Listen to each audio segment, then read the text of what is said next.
Bonjour et bienvenue dans ce nouveau tutoriel de préparation de chantier. Aujourd'hui, nous allons découvrir comment réaliser une saturation de grue, que l'on nomme également charge de grue. Comprenons d'abord l'intérêt de ce document.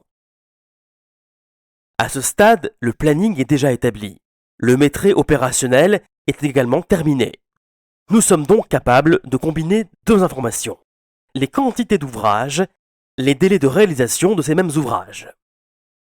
En divisant la quantité par la durée, nous obtenons un ratio très important, la cadence de réalisation. Nous l'avons vu lorsque nous faisions un planning. Il est essentiel d'avoir des cadences homogènes sur la durée d'un chantier, ceci afin de réduire les frais de chantier liés à des surconsommations de ressources matérielles et humaines. Je disais donc, le planning est fini.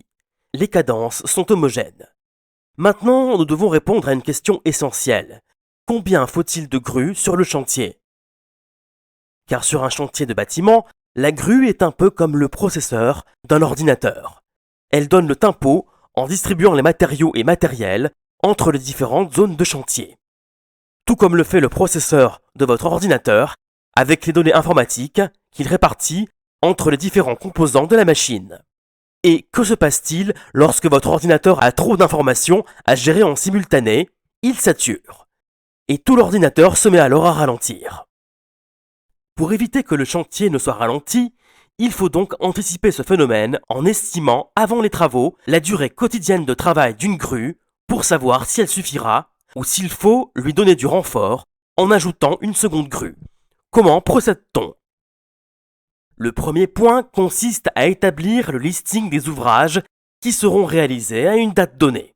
Pour cela, coupons le diagramme de Gantt de notre planning en traçant un trait vertical.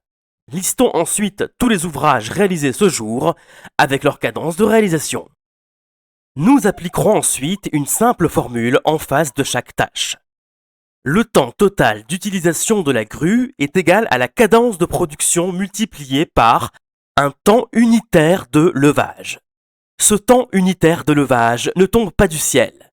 Il provient de vos précédents chantiers sur lesquels vous devrez procéder à de la chrono-analyse. Il s'agit de chronométrer le temps que passe la grue sur chaque ouvrage dans une journée et en divisant ce temps total par la quantité d'ouvrages correspondante. Par exemple, si votre grue est sollicitée pendant un total de 4 heures pour réaliser 25 mètres linéaires de voile en une journée, alors le temps unitaire qui en découle est égal à 4 divisé par 25, soit 0,16 heures de grue par mètre linéaire de voile. En procédant de la même manière pour chaque ouvrage listé, La suite de cette vidéo est réservée aux membres abonnés. Pour bénéficier vous aussi d'un accès premium, rendez-vous sur préparationdechantier.com à la rubrique abonnement. Merci et à bientôt.